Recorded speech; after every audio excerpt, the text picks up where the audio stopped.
Hello friends, நான் தான் உங்கள் ஜோதிடர் காசி சஞ்சீவ் குமார், உங்களோட பிஎம் பேசுகிறேன். ஃபஸ்ட்டு இதை சொல்லிக்க ஆசைப்பட்றேன். நிறைய பேர் நீங்கள் ஏன் எல்லார் வீடியோலேயும் பிஎம் வருங்கால பிஎம் அப்படியெல்லாம் சொல்கிறீங்கன்னு சொல்லி கேட்டிருக்கீங்க. உங்களுக்கு என்ன சொல்லணுன்னா, நீங்கள் என்னோடய முழு வீடியோஸ் பார்க்கலன்னு நினைக்கிறேன். நான் ஒரு வீடியோ சக்ஸஸ் வீடியோன்னு சொல்லிட்டு வெற்றியின் ரகசியம் சொல்லிட்டு ஒரு வீடியோ போட்டிருக்கேன். அதில் இதோட ரீசன் பார்த்தீங்கன்னா உங்களுக்கே புரியும்.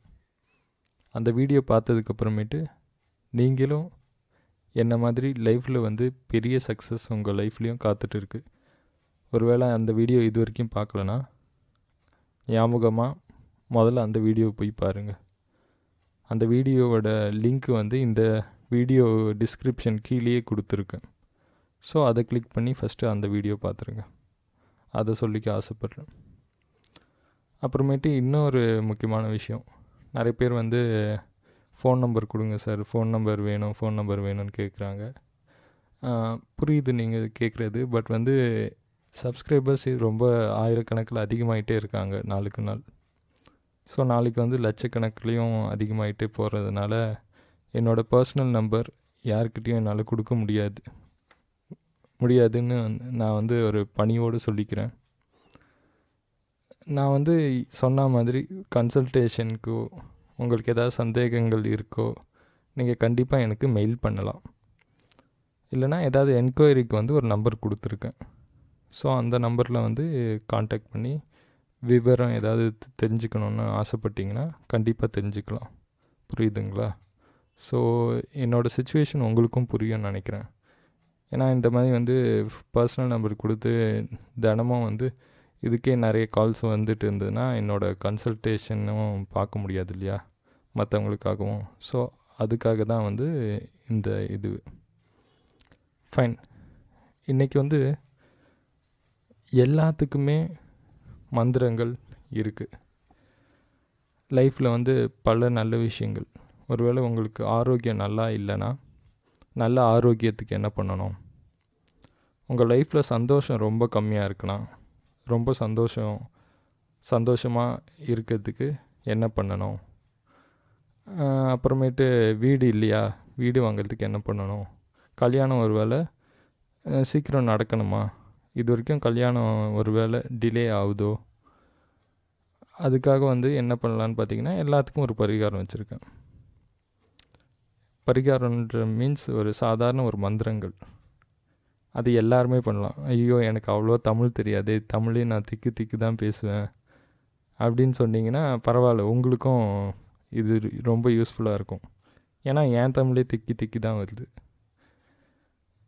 ஃபஸ்ட்டு இந்த மந்திரங்கள் எந்தளவுக்கு உண்மை அப்படின்னு பார்த்தீங்கன்னா அது ரொம்ப உண்மை தான். ஆனால் எல்லா மந்திரத்துக்கும் ஒரு மகத்துவம் இருக்குது. அதை நல்லா புரிஞ்சுக்கணும். நான் இந்த மந்திரம்னு சொல்லிட்டதுக்கப்புறமேட்டு இது ஆன்மீக ரீதியாக இந்துஸ் ரிலேட்டடாக எடுத்துகிட்டு போகிறேன் அப்படின்னு நினைக்காதீங்க. முதல்ல விஷயத்தை நல்லா புரிஞ்சுக்கணும்.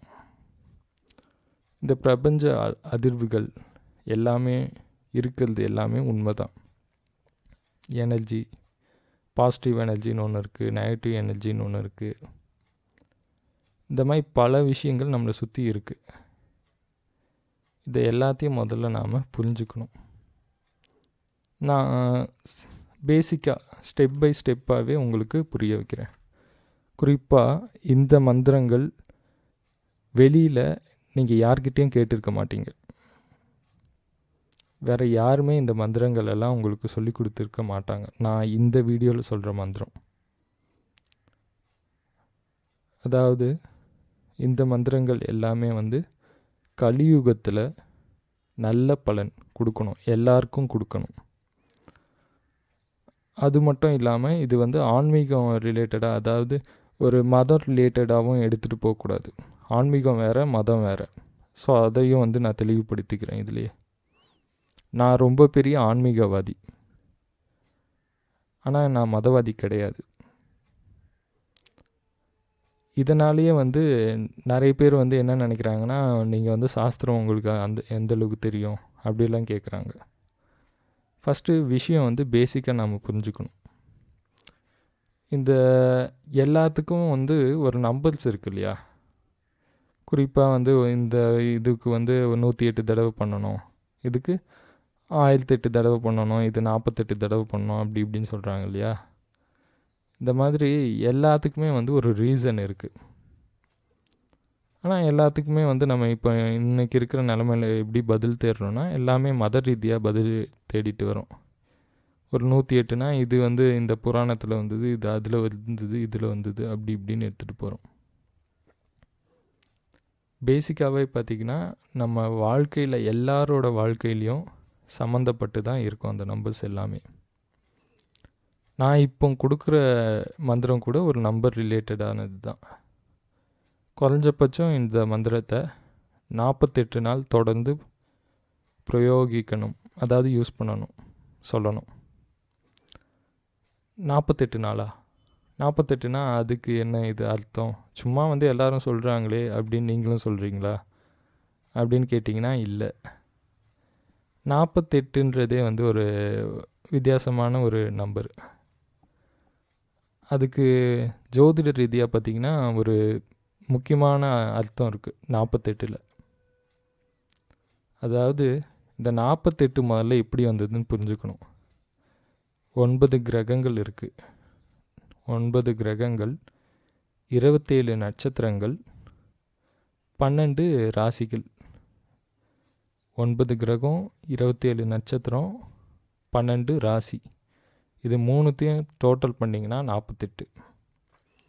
அதுதான் 48ஓட மகத்துவம். சித்த வைத்தியத்திலலாம் போனீங்கன்னா இன்றைக்கும் வந்து ஒரு மருந்து கொடுத்துட்டு 48 நாள் நீங்கள் சாப்பிடணும் அப்படின்னு சொல்லுவாங்க. அது வந்து என்ன அவங்க 48 நாள் ஒரு மண்டலம் அந்த இதில் கொடுக்குறாங்கன்னு பார்த்தீங்கன்னா, 48 நாளுக்குள்ளே 9 கிரகம் வந்துடும், 27 நட்சத்திரம் வந்துடும், 12 ராசி வந்துடும். இதில் ஏதாவது ஒரு இதில் உங்களுக்கு வந்து உடம்பு சரியாயிடும். எல்லாத்துக்கும் ஒரு டைம் இருக்கு இல்லையா? அந்த மாதிரியான விஷயந்தான் இந்த 48. அதுலேயும் குறிப்பாக இந்த மாதிரி 48னா அதோடு நிற்கலை, அதுக்கு மீனிங் இன்னும் அதிகமாக இருக்குது. இந்த ராசி, நட்சத்திரம், கிரகம் இது எல்லாமே வந்து 48 நாள் தொடருது. சபரிமலை இதில் கூட போனீங்கன்னா இந்த ஒரு மண்டலம் விரதம் இருக்கணும் அப்படின்னு சொல்லுவாங்க. அசைவம் சாப்பிடக்கூடாதுன்னுவாங்க. இந்த மாதிரியான பல கட்டுப்பாடுகள் இருக்குது.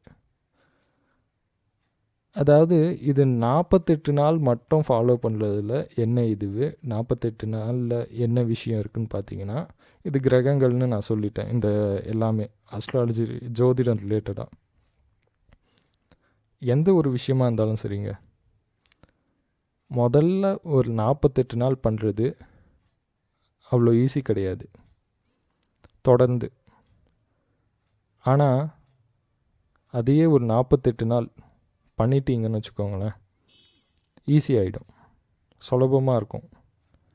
ஒரு வந்து டெய்லிக்கும் காலைல வந்து 6 மணிக்கு ஏஞ்சி குளிக்கணும், இல்லை 5 மணிக்கு ஏஞ்சி குளிக்கணும்னு வச்சுக்கோங்களேன், ஒரு 48 நாள் வரைக்கும் கொஞ்சம் வந்து இதுவாக இருக்கும். 40 நாள் கூட இதுவாக இருக்கலாம். அதுக்கப்புறமேட்டு பார்த்திங்கன்னா 48 நாள் தொடர்ந்து டெய்லிக்கும் காலைல 5 மணிக்கு ஏஞ்சி குளிச்சிட்டிங்கன்னு வச்சுக்கோங்களேன், 49வது நாள் ரொம்ப ஈஸியாகிடும். அதுக்கப்புறமேட்டு உங்கள் லைஃப் டைம் ஃபுல்லாக கூட காலைல 5 மணிக்கு ஏஞ்சி குளிச்சிக்கலாம். அதுதான் அதோட அர்த்தம். எந்த ஒரு விஷயமா இருந்தாலும் சரி, ஃபஸ்ட்டு வந்து 48 டேஸ் 48 நாள் பண்ணுறது சுலபம் கிடையாது. ஆனால் அதே விஷயத்த 48 நாள் கழித்து ஈஸியாக பண்ணிடலாம். அதனால தான் இந்த மாதிரியான சில விதிமுறைகள் எல்லாம் 48க்கு இருக்குது. ஆனால் நாம் என்ன புரிஞ்சுக்கிறோன்னா, இந்த மாதிரி ஒரு வேளை சபரிமலைக்கு கோயிலுக்கு போகிறோன்னா 48 நாள் விரதம் இருக்கும், அதோடு அவ்வளோதான். மலைக்கு போயிட்டு வந்துட்டு கழட்டி வச்சிட்டதுக்கப்புறம் விட்டாச்சு. அதனால் பலன் இருக்கா கேட்டிங்கன்னா, அது 48 நாளுக்கு மேலே நீங்கள் எவ்வளோ அதிகமாக பண்ணுறீங்களோ அதுக்கேற்ற மாதிரியான பலன்களும் இதுவாக இருக்கும். ஒரு விஷயம் 48 நாள் வந்து பண்ணுறது வந்து அவ்வளோ சுலபம் இல்லை. ஆனால் அதை மீறி 48 நாள் பண்ணிட்டீங்க, அதுக்கப்புறமேட்டு அதே விஷயத்தை ஃபாலோ பண்ணணும். அதுதான் வந்து அந்த 48ஓட அர்த்தமே. ஆனால் நாம் என்ன புரிஞ்சுக்கிறோன்னா 48 நாள் பண்ணால் போதும் அப்படின்னு சொல்லிட்டு. அதனால் இந்த மந்திரம் வந்து ஃபஸ்ட்டு 48 நாள் நீங்கள் பண்ணுறதுக்கு வந்து கொஞ்சம் அவ்வளோ சுலபமாக இருக்காது. ஒன்ஸ் 48 நாள் ப்ராக்டிஸ் பண்ணிட்டீங்கன்னா அப்புறமேட்டு ரொம்ப ஈஸியாக வந்துடும். தினமும் உங்கள் லைஃப் டைம் ஃபுல்லாக பண்ணலாம். இந்த மந்திரம் உலகத்தில் இன்றைக்கி இருக்கிற குறிப்பாக கலியுகத்தில் எல்லாருக்கும் யூஸ்ஃபுல்லாக இருக்கிற மாதிரி இந்த மந்திரத்தை வந்து டிசைன் பண்ணியிருக்கிறது யாருன்னு பார்த்தீங்கன்னா, உலகத்திலேயே இன்றைக்கி இருக்கிற தலை சிறந்த பல ஞானிகள் சேர்ந்து தான் இதை பண்ணியிருக்காங்க. அதில் குறிப்பாக ஒரு ஞானி உங்களுக்கே தெரியும். அவர் பேர் வந்து ஜோதிடர் காசி சஞ்சீவ் குமார். எங்கேயோ கேட்ட பேருன்னு யோசிக்காதீங்க, நான் தான் அது. ஃபஸ்ட்டு இந்த மந்திரத்தை சொல்கிறதுக்கு முன்னாடி இந்த மந்திரத்தோட அர்த்தத்தை சொல்லிடுறேன் ஃபஸ்ட்டு.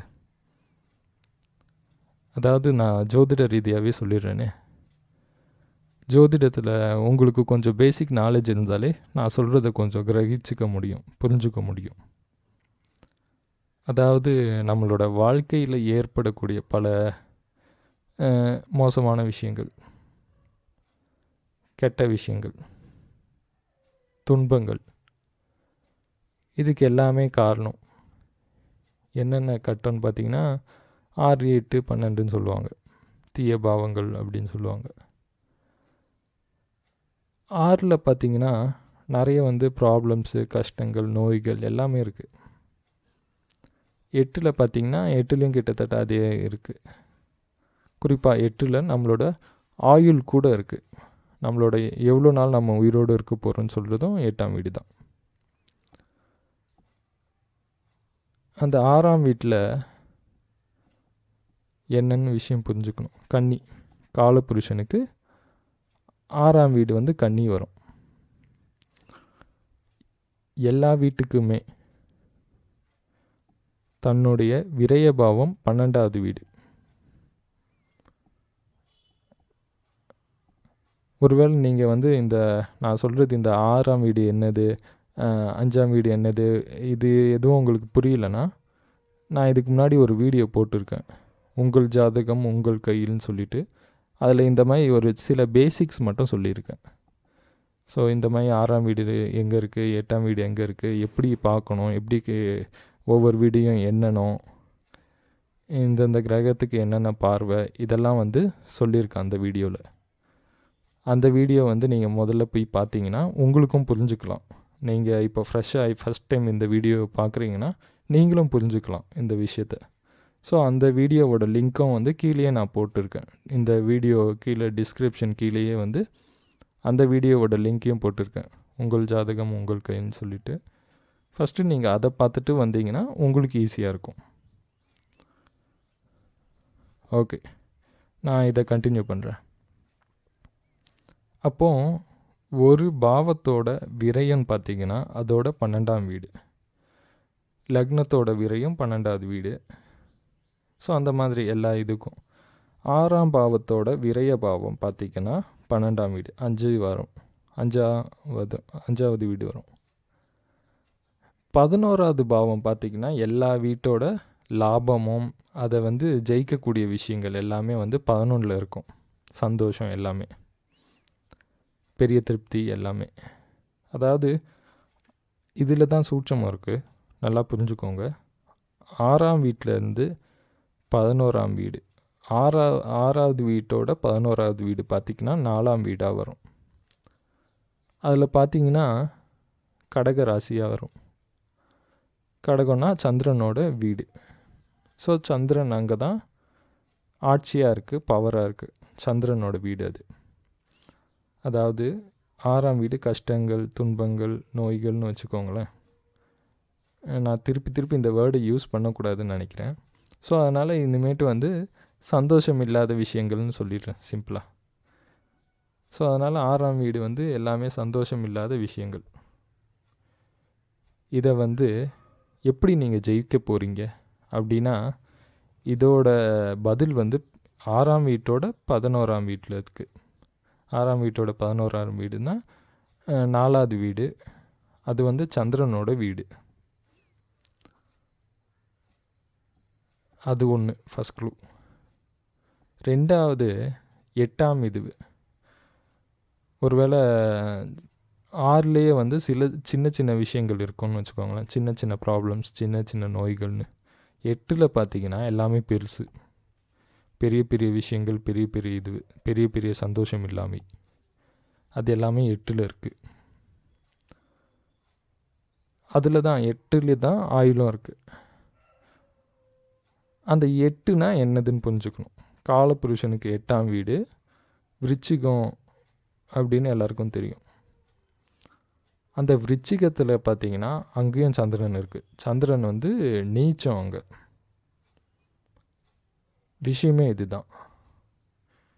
இந்த ஒரு சூட்சமத்தை புரிஞ்சாலே உங்கள் லைஃப்பில் வந்து நீங்கள் ஜெயிக்கலாம். அப்புறமேட்டு நம்ம சந்திரனோட ஆட்சி வீடை பார்த்துட்டோம், நீச்ச வீடை பார்த்துட்டோம். நீச்ச வீடுனா 8ல் வந்து நீச்சம். 8ல் ஏன் நீச்சம்னு பார்த்தீங்கன்னா,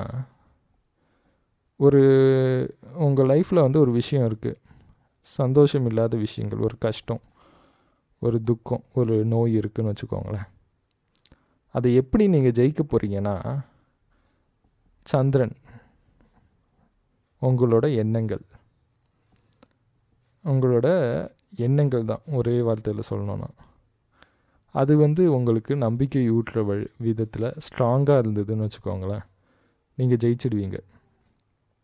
சந்திரன் ஸ்ட்ராங்காக இருந்ததுன்னா 6ஆம் வீட்டிலேருந்து 11ஆம் வீடு, 4வது வீடு நல்லா இருக்குன்னு அர்த்தம்.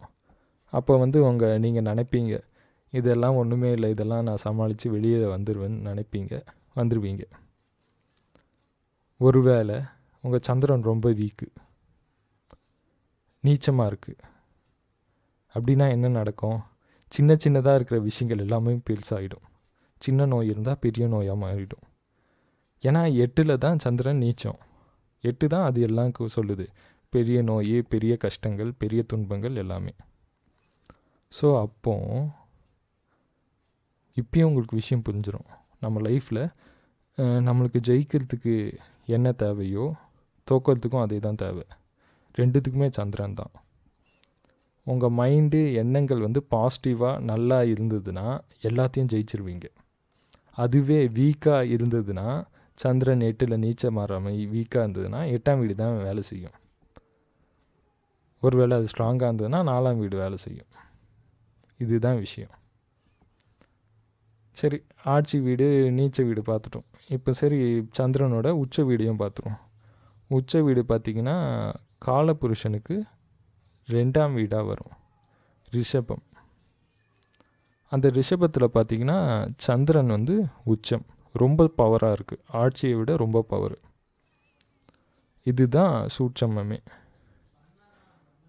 சந்திரன் வந்து ஆட்சியாக இருந்ததுன்னா 4ஆம் வீடு நல்லா இருக்குது, உச்சமாக இருந்ததுன்னா 2ஆம் வீடு நல்லா இருக்குன்னு வச்சுக்கோங்களேன்.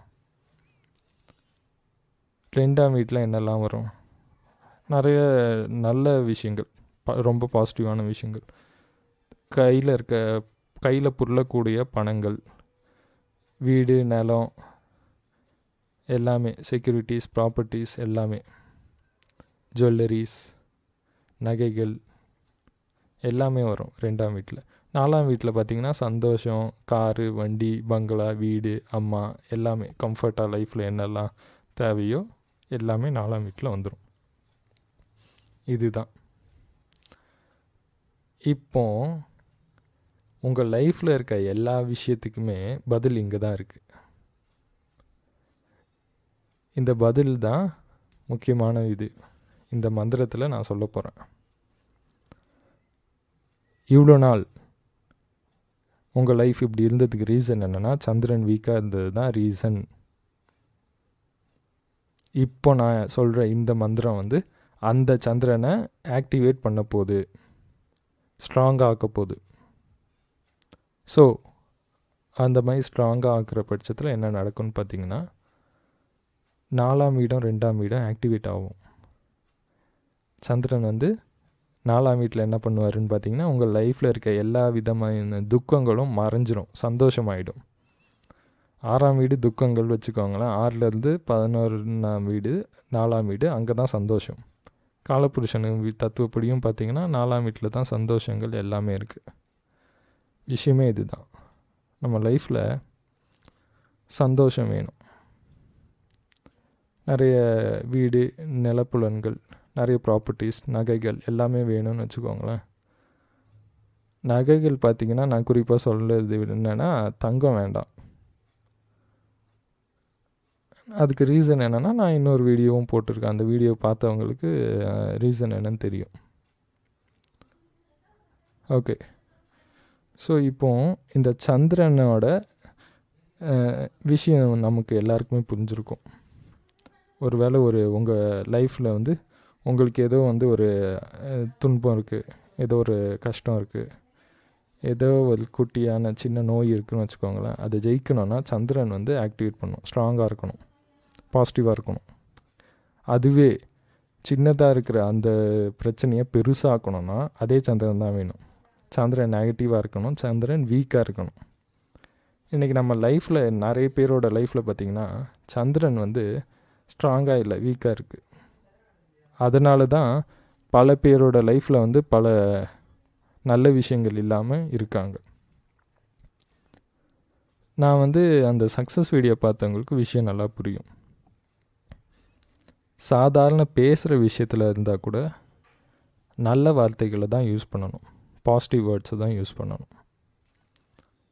இந்த மந்திரத்துலேயும் அதே தான். முதல்ல ஃபஸ்ட்டு ரூலே அதுதான். இந்த மந்திரம் பாசிட்டிவான வேர்ட்ஸ் மட்டும்தான் பிரயோகிக்கணும், நெகட்டிவான வேர்ட்ஸு யூஸ் பண்ணவே கூடாது. ஃபஸ்ட்டு ரூல்ஸ் அண்ட் ரெகுலேஷனே இந்த மந்திரத்துக்கு அதுதான்.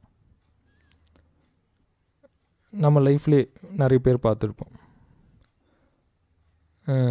ஒரு 10th ஸ்டாண்டர்ட் படிக்கும்போதோ இல்லை 11th 12th படிக்கும்போதோ நம்ம ஸ்கூலில் படித்த ஒரு ஃப்ரெண்டு யாராவது வந்து சொல்லிகிட்டே இருப்பாங்க அடிக்கடி, நான் வந்து கல்யாணம் பண்ண மாட்டேன், நான் கடைசி வரைக்கும் இப்படி இருப்பேன், நான் கல்யாணம் பண்ண மாட்டேன், நான் கல்யாணம் பண்ண மாட்டேன்னு சொல்லி. காலேஜ் முடிக்கிறதுக்குள்ளே முதல்ல கல்யாணம் பண்ணுற ஆள் அவனாக தான் இருப்பான். அவன் வாயிலேருந்து வர எல்லா விஷயமே கல்யாணம் கல்யாணம்னு சொல்லிட்டு. லவ்லேயும் அதே விஷயந்தான். சில பேர் வந்து சின்ன வயசுலேருந்தே சொல்லுவாங்க, நான் லவ் மேரேஜ் மட்டும் பண்ணவே மாட்டேன், நான் லவ்வே பண்ண மாட்டேன் அப்படின்னு சொல்லுவாங்க. அவங்க தான் முதல்ல லவ் மேரேஜ் பண்ணுவாங்க. இதெல்லாம் எதனால் நடக்குது? சந்திரன், அதே சந்திரன், அந்த எண்ணங்கள், அந்த வார்த்தைகள். ஏன்னா 2ஆம் வீட்டில் சந்திரன் வச்சோன்னா 2ஆம் வீட்டில் தானே வாயும் இருக்குது, நம்ம வார்த்தைகளும் நாக்கும் 2ஆம் வீடு தானே. ஸோ அதனால் அதையும் புரிஞ்சுக்கணும். சந்திரன் வந்து இந்த எண்ணங்களும் நல்லா இருக்கணும், வாயிலிருந்து வரக்கூடிய வார்த்தைகளும் நல்லா இருக்கணும். இது ரெண்டுமே நல்லா இருந்ததுன்னா இந்த மந்திரத்தை ரொம்ப சூப்பராக யூஸ் பண்ணலாம். அதாவது லைஃப்பில் இந்த மந்திரத்தில் மட்டும் இல்லை, லைஃப்பில் பொதுவாகவே நான் சொல்கிறேன், எல்லா விஷயத்தையும் பாசிட்டிவ் வேர்ட்ஸ் யூஸ் பண்ணணும், பாசிட்டிவ் ஆட்டிடியூட் வேணும், பாசிட்டிவாக திங்க் பண்ணணும், நினைக்கணும். இப்போது இந்த மந்திரத்தை வந்து நான் சொல்கிறேன். அதாவது உங்கள் லைஃப்பில் சந்தோஷம் வேணும்னு நினைக்கிறீங்கன்னா, இல்லைனா உங்கள் லைஃப்பில் துக்கம் இருக்குதுன்னு வச்சுக்கோங்களேன், இனிமேட்டு துக்கம்னு சொல்லிவிட்டு, துன்பம்னு சொல்லிவிட்டு, நோயின்னு சொல்லிவிட்டு வார்த்தையை யூஸ் பண்ணவே கூடாது. நீங்கள் எதை அதிகமாக சொல்கிறீங்களோ அதுதான் உங்கள் கூடயே ஒட்டிக்கும். என்ன தெரியுமா சொல்லணும்? சந்தோஷம்னு சொல்லணும். இந்த மந்திரம் பார்த்திங்கன்னா குறைஞ்சபட்சம் 48 நாள் பண்ணணும். அதுக்கப்புறமேட்டு 49வது நாள்லேருந்து விட்டுடலாமான்னு கேட்டால் விடக்கூடாது, பண்ணணும். லைஃப் டைம் ஃபுல்லாக பண்ணணும். ஆனால் 48 நாள் பண்ணிட்டீங்கன்னா அது ஈஸியாகிடும். அந்த 48 நாளில் ஒரு விரதம் இருக்குது. அந்த விரதத்தை கடைப்பிடிக்கிறது தான் அவ்வளோ ஈஸியான விஷயம் கிடையாது. புரியுதுங்களா? மந்திரம்னா எல்லாருமே சொல்லிடலாம் ஈஸி அப்படின்னு நினச்சிடாதீங்க. ஈஸியான மந்திரம் தான், ஆனால் விரதம் தான் அவ்வளோ ஈஸி கிடையாது. மந்திரம் என்னன்னு முதல்ல சொல்லிவிட்டு அப்புறம் விரதத்துக்கு வரேன். மந்திரம் என்ன தெரியுமா? நீங்கள் வெஜிடேரியன் சாப்பிட்றீங்களோ நான் வெஜிடேரியன் சாப்பிட்றீங்களோ அதெல்லாம் எந்த விஷயமும் கிடையாது. இந்த மந்திரம் நீங்கள் பண்ணும்போது நான் வெஜிடேரியன் மட்டும்தான் சாப்பிட்ணுமா அப்படியெல்லாம் கேட்காதீங்க. உங்களுக்கு நான்வெஜ் சாப்பிட பிடிச்சிருக்கா சாப்பிடுங்க, அவ்வளோதான்.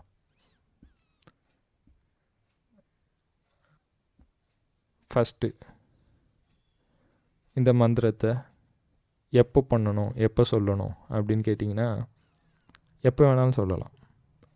காலைல ஏஞ்ச உடனே சொல்லலாம், ராத்திரி தூங்கத்துக்கு முன்னாடி சொல்லலாம், மதியானம் சொல்லலாம், காலைல டிஃபன் சாப்பிட்டதுக்கப்புறம் சொல்லலாம், மதியானம் சாப்பிட்டதுக்கப்புறம் சொல்லலாம், ராத்திரி சாப்பிட்டதுக்கப்புறம் சொல்லலாம், சாப்பிட்றதுக்கு முன்னாடி சொல்லலாம், வீட்டில் இருக்கும்போது சொல்லலாம், ஆஃபீஸில் உட்காந்துட்டு இருக்கும்போது சொல்லலாம், ஃப்ரெண்டு வீட்டில் உட்காந்துட்டு இருக்கும்போது சொல்லலாம், எங்கே உட்காந்துட்டு இருக்கீங்களோ, ஒரு பஸ்ஸில் போயிட்டு இருக்கீங்க அப்போ கூட இந்த மந்திரத்தை சொல்லிகிட்டே போகலாம். ஸோ டைமும் பிளேஸும் இதுக்கு முக்கியம் கிடையாது. இந்த மந்திரத்தை நீங்கள் சொல்லணும், அவ்வளோதான். என்ன தெரியுமா மந்திரம்? இதுக்கு ஏதாவது நம்பர்ஸ் இருக்கா? தொடர்ந்து இதை நான் 108 தடவை பண்ணணும், 107 தடவை பண்ணணும், 50 தடவை பண்ணணும், அப்படி ஏதாவது நம்பர்ஸ் இருக்கான்னு கேட்டிங்கன்னா நம்பர்ஸ் கிடையாது. ஆனால் சக்தி எப்படி இருக்கும்னா, நீங்கள் எவ்வளோக்கு அதிகமாக சொல்கிறீங்களோ அவ்வளோக்கு அதிகமாக சக்தி இருக்கும். நான் அதை சொல்லிடுறேன். தினமும் ஒரு 10 தடவை சொன்னால் கூட போதுங்க. 100 தடவை சொல்கிறீங்கன்னா ரொம்ப நல்லது. 500 தடவை சொல்கிறீங்களா, சூப்பர். சரிங்களா? எவ்வளோ வேணாலும் நீங்கள் சொல்லிக்கலாம். அது உங்களுக்கு டைம் இருக்கிறபடி நீங்கள் பார்த்துக்கோங்க. என்ன தெரியுமா சொல்லணும்? நான் சொன்ன மாதிரி இந்த மந்திரத்தில் ஒரு நெகட்டிவ் வேர்டு கூட இருக்கக்கூடாது. என்ன தெரியுமா மந்திரம்? உங்கள் லைஃப்பில் நீங்கள் சந்தோஷம் உங்களுக்கு வேணும்னு வச்சுக்கோங்களேன். நான் சந்தோஷமாக இருக்கேன் அப்படின்னு சொல்லணும். இதுதான் மந்திரம். நான் சந்தோஷமாக இருக்கேன், நான் சந்தோஷமாக இருக்கேன், நான் சந்தோஷமாக இருக்கேன் அப்படின்னு சொன்னாலே சந்தோஷம் வந்துடும் உங்கள் கூட. இதை வாய் விட்டு சொல்லணுமான்னு கேட்டிங்கன்னா 2 இதுவும் நான் சொல்கிறேன். ஃபஸ்ட்டு வாய் விட்டு சொல்கிறத விட மனசில் சொல்கிறது ரொம்ப நல்லது, உத்தமம், சூப்பர். வாய் விட்டு சொல்கிறீங்கன்னா பரவாயில்ல, நல்லது, அதுவும் நல்லது தான். அதை விட பவர் எதுக்கு அதிகம்னா மனசுக்குள்ளேயே நம்ம சொல்கிறது. இப்போ மனசுக்குள்ளேயே சொல்கிற இது என்னென்னா, இதே வார்த்தையை நான் சந்தோஷமாக இருக்கேன், நான் சந்தோஷமாக இருக்கேன், நான் சந்தோஷமாக இருக்கேன்னு வாயில் சொன்னீங்கன்னா அந்த எனர்ஜி வாய் வழியாக வெளியில் போகுது. இதுவே வாயை மூடிட்டு உங்கள் மனசுலேயே நினச்சிக்கோங்களேன், நான் சந்தோஷமாக இருக்கேன், நான் சந்தோஷமாக இருக்கேன், நான் சந்தோஷமாக இருக்கேன்னு. அந்த வைப்ரேஷன் உங்கள் உடம்புலே தான் இருக்குது. ஸோ வாயை விட்டு வெளியில் சொல்கிறத விட மனசுக்குள்ளேயே சொல்கிறதோட பவர் அதிகம். அதனால் பெஸ்ட்டு மனசுக்குள்ளேயே சொல்லலாம். இல்லைனா உங்களுக்கு வாய் விட்டு சொன்னால் தான் உங்களுக்கு பிடிக்கும்னா நீங்கள் அப்படியும் பண்ணலாம். இது 2த்துலேயும் உங்கள் சாய்ஸ் தான். நான் உங்ககிட்டே விட்டுட்டேன். சந்தோஷம் இல்லாதவர்கள் இப்படி சொல்லணும். உடம்பு ஒரு வேளை ஆரோக்கியம் குறைவாக இருக்குது, உடம்புல ஏதோ இது இருக்குது, ஏதோ ஒரு விஷயம் இருக்குது, இஷ்யூ இருக்குன்னா என்ன தெரியுமா நீங்கள் சொல்லணும்? நான் ஆரோக்கியமாக இருக்கேன், நான் ஆரோக்கியமாக இருக்கேன், நான் ஆரோக்கியமாக இருக்கேன் அப்படின்னு சொல்லணும். அவ்வளோதான். ஆரோக்கியம்னா என்ன தெரியுமா? நம்ம உடம்பு நோய் நொடி இல்லாமல் நல்லா இருக்குது, சூப்பராக இருக்குன்னு அர்த்தம். அதுக்கான நான் நோய் இல்லாமல் இருக்கணும் அப்படியெல்லாம் சொல்லக்கூடாது. நீங்கள் நோயின்னு வார்த்தை உங்கள் வாயிலேருந்து வந்ததுனாலே அதுதான் உங்களுக்கு வந்துடும். ஸோ அதனால் நான் இந்த வார்த்தை எனக்கு சொல்கிறது கூட பிடிக்காது, பட் இருந்தாலும் உங்களுக்கு புரிய வைக்கணுன்றதுக்காக தான் இந்த வார்த்தையை நான் இப்போ சொல்கிறேன். புரியுதுங்களா? ஸோ இனிமேட்டு உங்கள் வார்த்தைகள் எல்லாமே ஆரோக்கியம், ஆரோக்கியம், ஆரோக்கியம், அவ்வளோதான். இந்த மாதிரி நான் ஆரோக்கியமாக இருக்கேன், நான் ஆரோக்கியமாக இருக்கேன் அப்படின்னு சொன்னாலே போதுங்க. வீடு இல்லாதவங்க, நான் சொந்த வீட்டில் சந்தோஷமாக இருக்கேன், நான் சொந்த வீட்டில் இருக்கேன், நான் சொந்த வீட்டில் இருக்கேன், நான் சொந்த வீட்டில் இருக்கேன் அப்படி சொன்னாலே சொந்த வீடு வந்துடும். ஒருவேளை கல்யாணம் வந்து சீக்கிரம் நடக்கலை அப்படின்னு இருக்கிறவங்களுக்கு வந்து பார்த்திங்கன்னா கல்யாணம் நடக்கணும் அப்படின்னெல்லாம் கூட கிடையாது. எனக்கு கல்யாணம் நடந்துருச்சு, எனக்கு கல்யாணம் நடந்துருச்சு, எனக்கு கல்யாணம் நடந்துருச்சு அப்படின்னு சொன்னிங்கன்னா நடந்துடும் சீக்கிரம். இதுதான் இந்த மந்திரத்தோட சிறப்பே. இதுக்கு வந்து ஒரு லிமிட் எல்லாம் கிடையாதுங்க. ரூல்ஸ் அண்ட் ரெகுலேஷன் எல்லாம் ஒன்றே ஒன்று தான். பாசிட்டிவான வார்த்தை தான், பாசிட்டிவான எண்ணங்கள் தான். நெகட்டிவாக திங்க்கும் பண்ணக்கூடாது, நெகட்டிவாக பேசவும் கூடாது. இந்த வார்த்தையில் தான் விஷயம் இருக்குது. எல்லாத்துலேயும் பார்த்திங்கன்னா இது தான். ஒருவேளை உங்களுக்கு வேலை வந்து கிடைக்கலன்னு வச்சுக்கோங்களேன். நான் சந்தோஷமாக வேலைக்கு போகிறேன், நான் சந்தோஷமாக வேலைக்கு போகிறேன் அப்படின்னு நினச்சாலே வேலை கிடச்சிரும். அவ்வளோதான். எனக்கு வேலை கிடைக்கணும்னா இன்னும் அது இது பண்ணிட்டே இருக்கணும். அதை விட பெஸ்ட்டு நான் வேலைக்கு போகிறேன், நான் சந்தோஷமாக இருக்கேன், நான் வேலைக்கு போயிட்டு இருக்கேன் அப்படின்னு சொன்னிங்கன்னா வேலை கிடச்சிரும். இதுதான் விஷயம். இதில் இந்த 48 நாள் ஃபஸ்ட்டு அந்த விரதம் சொன்னேன் இல்லையா, என்ன தெரியுமா விரதம் இருக்கணும்? இந்த 48 நாள் முதல்ல நெகட்டிவான வேர்ட்ஸும் சரி, நெகட்டிவான திங்கிங்கும் சரி யூஸ் பண்ணாமல் இருக்கணும். ஒருவேளை மனசில் வந்து எப்போயாவது நெகட்டிவ் திங்கிங் வரலாம், அது ஓகே. அது எவ்வளோ இல்லாமல் பண்ணுறீங்களோ அது உங்கள் சாமர்த்தியம். அது முதல்ல இல்லாமல் பண்ணிடணும். நெகட்டிவான விஷயங்கள் பேசும்போதோ சரி, நெகட்டிவான விஷயங்களும் பேசக்கூடாது. 48 நாள் நெகட்டிவான வார்த்தைகள் பேசக்கூடாது. நெகட்டிவான வார்த்தைகள்னால் என்னென்னலாம் பார்த்திங்கன்னா, நான் சொன்ன மாதிரி இந்த மாதிரி நோயின்னு சொல்கிறது, இந்த மாதிரி நான் வந்து என் லைஃப்பில் வந்து ஒரு பிரச்சனை இருக்குது அப்படின்னு சொல்கிறது, ப்ராப்ளம் அந்த மாதிரி வார்த்தையை சொல்கிறது. அது வந்து நீங்கள் இதுதான் இப்படி இருக்குது அந்த மாதிரி சொல்கிறத விட அந்த வார்த்தையை சொல்லக்கூடாதுங்கிறேன். சில பேர் அடிக்கடி சொல்லுவாங்க இல்லையா, எந்த விஷயம் சொன்னாலும் no problem nothing, no problem, I will see அப்படின்னு சொல்லுவாங்களே, நோ ப்ராப்ளம்னு. அப்படி சொல்லவே கூடாது. அப்படி சொல்ல அதிகமாகிட்டே இருக்குமே தவிர அது குறையவே குறையாது. விஷயமே இதுதான். புரியுதுங்களா? இந்த விரதம் இதுதான். 48 நாள் இதை தான் நீங்கள் விரதமாக கடைப்பிடிக்க போகிறீங்க.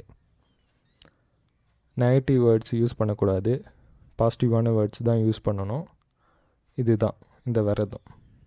இந்த 48 நாளுக்கு அப்புறமேட்டு இந்த விரதத்தை விட்டுடலாமா அப்படின்னு கேட்டிங்கன்னா விடவும் கூடாது.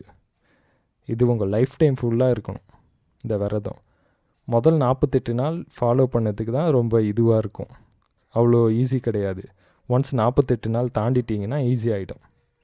ஏன்னா இந்த நம்மளோட இந்த கிரகங்கள், இந்த நட்சத்திரங்கள், இந்த ராசிகள் எல்லாமே வந்து இந்த ஜோதிட ரீதியான விஷயங்கள் நம்மளை கண்ட்ரோல் பண்ணுறது பார்த்திங்கன்னா 48 நாள் தொடர்ந்து பண்ணும். ஒன்ஸ் ஒரு சர்க்கிளை வந்து அவங்களோட கண்ட்ரோல் இல்லாமல் நம்ம சக்ஸஸ்ஃபுல்லாக எடுத்துகிட்டு வந்துட்டோன்னா அதுக்கப்புறமேட்டு அவங்களால ஈஸியாக நம்மளை கண்ட்ரோல் பண்ண முடியாது. நம்ம வந்து அதை வென்றிடலாம் லைஃப்பில்.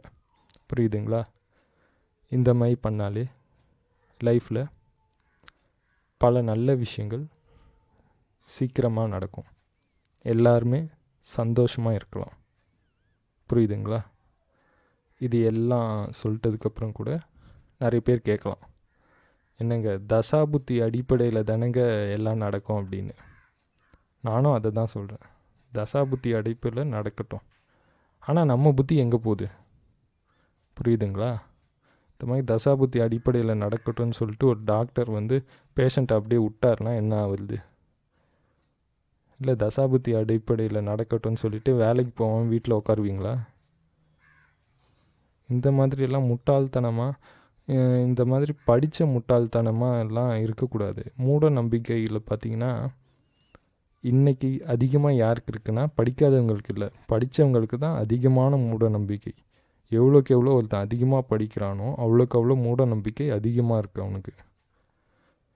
ஃபஸ்ட்டு அதை நம்ம மாற்றணும். இதுவே ஒரு நெகட்டிவ் திங்கிங் தான். இப்போது நல்லா புரிஞ்சுக்கோங்க, இந்த ஜோதிடம் நம்மளுக்கு கொடுத்தது யாருன்னு பார்த்திங்கன்னா சித்தர்கள். அவங்க 10 பைசாக்கு பிரயோஜனம் இல்லாததெல்லாம் ஒன்றும் வந்து நம்மளுக்கு கொடுக்கல. இந்த ஜோதிடம் மூலமா நம்மளோட வாழ்க்கையே வந்து மேம்படுத்த முடியும் கண்டிப்பாக. அதுக்காக தான் அவங்க கொடுத்துருக்காங்க ஃபஸ்ட்டு. அதை நம்ம புரிஞ்சுக்கணும். அதுக்கப்புறமேட்டு இந்த பரிகாரம் இது கிடையாது, அது கிடையாது, ஜோதிடத்தில் ஒன்றும் பரிகாரம் கிடையாது, எதுவும் மாற்ற முடியாது அப்படியெல்லாம் சொல்கிறது பார்த்திங்கன்னா அது உண்மை கிடையாது. பரிகாரம்னு பார்த்திங்கன்னா இதில் 2 விதங்க. ஒன்று ப்ராக்டிக்கலாக இருக்கணும். அந்த மாதிரி ஒரு பரிகாரம் கொடுத்தா கரெக்டாக இருக்கும். அந்த ப்ராக்டிகாலிட்டியே வந்து ஒரு ஜெனரேஷன் மாறிக்கிட்டே இருக்குங்க. அதை நல்லா புரிஞ்சுக்கணும். அதாவது ஒரு சின்ன எக்ஸாம்பிள் மட்டும் சொல்கிறேன், இது உங்களுக்கு புரியும், சுலபமாக இருக்குன்றதுக்காக நான் ஒரே ஒரு பரிகாரத்தோடு முடிச்சிடுறேன் இந்த வீடியோவை. அதாவது முன்னாடியெல்லாம் பார்த்திங்கன்னா ஒரு பையனுக்கும் பொண்ணுக்கும் 12 வயசு ஆகிறதுக்கு முன்னாடியே கல்யாணம் பண்ணி வச்சுருவாங்க அவங்க வீட்டில். அப்புறமேட்டு ஒரு 20-25 வயசு ஆனதுக்கப்புறமேட்டும் குழந்தை இல்லைன்னா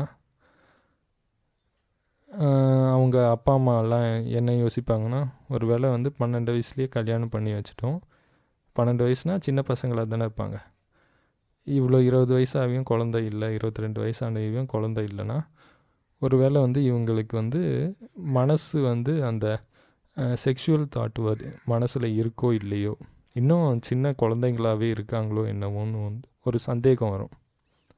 அதனால் அவங்க என்ன பண்ணுவாங்கன்னா 2 பேரையும் வந்து காலையிலே கோயில் அனுப்பிச்சிருவாங்க. கோயிலுக்கு நீங்கள் போய் சுற்றிட்டு பார்த்துட்டு வாங்கப்பா அப்படின்னு புருஷனையும் பொண்டாட்டியும் அனுப்பிச்சிருவாங்க. கோயிலை சுற்றி பார்த்துட்டு நீங்கள் மத்தியானம் பொறுமையாக வாங்க, கோயிலே அது வரைக்கும் சுற்றி பாருங்கள் அப்படின்னு சொல்லி அனுப்பிச்சிருவாங்க. அவங்க சரின்னு சொல்லிவிட்டு 2 பேரும் கோயிலுக்கு போய் எல்லாம் சுற்றி பார்ப்பாங்க. அதுக்கப்புறமேட்டு வந்து எங்கேயாவது உக்காந்து பேசிகிட்டு இருப்பாங்க 2 பேரும். அப்போ வந்து எவ்வளோ நேரம் தான் பேசிகிட்டு இருக்க முடியும்? கோயில்னால் நிறைய சிற்பங்கள் இருக்கும், சிலை இருக்கும், கோபுரத்துலலாம் செதுக்கி வச்சுருப்பாங்க நிறைய சிலைலாம். அதையும் பார்ப்பாங்க உக்காந்து. வேறு என்ன வேலை, மத்தியானம் வரைக்கும் உக்காந்துட்டு இருக்கணும்ல. ஸோ அதை பார்க்கும்போது வந்து அந்த சிற்பங்கள்லாம் பார்த்திங்கன்னா அதில் வந்து ஆயக்கலைகள் 64ன்னு சொல்லுவாங்க இல்லையா, அந்த மாதிரியான சில காமசூத்ரா பொசிஷன்ஸ் எல்லாம் வந்து அந்த சிற்பத்தில் செதுக்கி வச்சுருப்பாங்க. அந்த பொசிஷன்ஸை பார்த்துட்ட உடனே ஒரு வயசுக்கு வந்தவங்களுக்கெல்லாம் பார்த்திங்கன்னா அவங்களோட எண்ணங்கள் மாறும். ஸோ மனசு வந்து முதிர்ச்சி அடையும், இளமை அடையும். ஸோ அதுக்கப்புறமேட்டு அவங்க மனசில் வந்து செக்ஷுவல் தாட் வரும். ஸோ அதுக்கப்புறமேட்டு 2 பேரும் வந்து அவங்க எண்ணங்கள் கொஞ்சம் மாற ஆரம்பிக்கும். அதுக்கப்புறமேட்டு வந்து குடும்பம் நடத்தும்போது சீக்கிரம் குழந்த பிறந்துடும். இது வந்து ரொம்ப நல்ல பரிகாரம். ஸோ இது வந்து அந்த காலத்துலேயும் எவ்வளோ பெரிய விஷயத்தை பண்ணி வச்சுருக்காங்க பெரியவங்க. ஆனால் இன்றைக்கி 30 வயசில் ஒருத்தன் கல்யாணம் பண்ணுறான், அவனுக்கு வந்து குழந்த பிறக்கலைன்னு வச்சுக்கோங்களேன், ஒரு 2-3 வருஷம் ஆகி. இப்போ வந்து இப்போ வந்து ஜோசியர்கிட்ட கேட்குறாங்க. இப்போவும் வந்து ஜோசியக்காரங்க நீங்கள் கோயிலுக்கு போயிட்டு வாங்க குழந்த பிறந்துருன்னு சொன்னால் இப்படி பிறக்கும். இன்றைக்கி 30 வயசான ஒரு ஆம்பளைக்கும் பொண்ணுக்கும் ஒன்றுமே தெரியாதா? நல்லா யோசிங்க. அன்னைக்கு சொன்ன அதே பரிகாரம் தான் இன்றைக்கும். ஆனால் அன்னைக்கு வேலை செஞ்சது இன்றைக்கி வேலை செய்யாது. விஷயம் வேறு, புரியுதுங்களா? ஸோ அதனால் பரிகாரம்னா என்னன்னு புரிஞ்சுக்கணும். ஸோ ப்ராக்டிக்கலான விஷயங்களை சொல்லணும். அதை சொல்ல முடியலனையா தெரியலன்னு சொல்லிடணும்.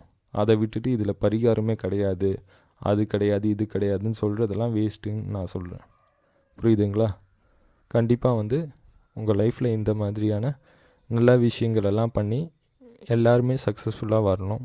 அதுதான் என்னோடய ஆசை. கண்டிப்பாக எல்லாருமே சக்ஸஸ்ஃபுல்லாக வருவீங்க. புரியுதுங்களா? அண்ட் தென் நான் வழக்கமாக சொல்கிறது தான், என் வீடியோஸ் பார்க்குறதோடு நிறுத்தாமல் உங்கள் ஃப்ரெண்ட்ஸுக்கும் ஷேர் பண்ணுங்கள். எனக்கும் அதே எண்ணங்கள் தான். என் வீடியோஸ் எல்லாம் வந்து ஒரு கோடி பேர் பார்ப்பாங்களா அப்படின்னு சொல்லிட்டு. ஆனால் நானும் வந்து இந்த ஃபஸ்ட்டு இருக்கிற புதுசில் இருக்கிற அந்த இது வந்து எனக்கே படிப்படியாக குறைய ஆரம்பிக்குது. என்னடா இவ்வளோ நல்லா தானே போட்டுட்டு இருக்கோம், என்ன இந்த மாதிரியான ஒரு ரெஸ்பான்ஸுன்னு எனக்கு புரியல. இப்போ வந்து ஒரு 15,000 சப்ஸ்கிரைபர்ஸ் கிட்டே இருக்கீங்க. நீங்கள் எல்லாருமே ஒரு 10 பேருக்கு ஷேர் பண்ணி 10 பேர் வந்து பிடிச்சிருந்ததுன்னா ஒரே நாளில் கூட 1,00,000 சப்ஸ்கிரைபர்ஸ் வரணுமே. அது வரலனாலே ஏதோ சம்திங் இஸ் ராங்குன்னு தானே அர்த்தம். புரியுதுங்களா? ஸோ நீங்களும் லைஃப்பில் நல்லா இருக்கணும், நானும் நல்லா இருக்கணும். அதனால் முதல்ல பார்த்ததோடு அப்படியே மூடி வச்சிடாம ஷேர் பண்ணுங்கள். Thank you friends.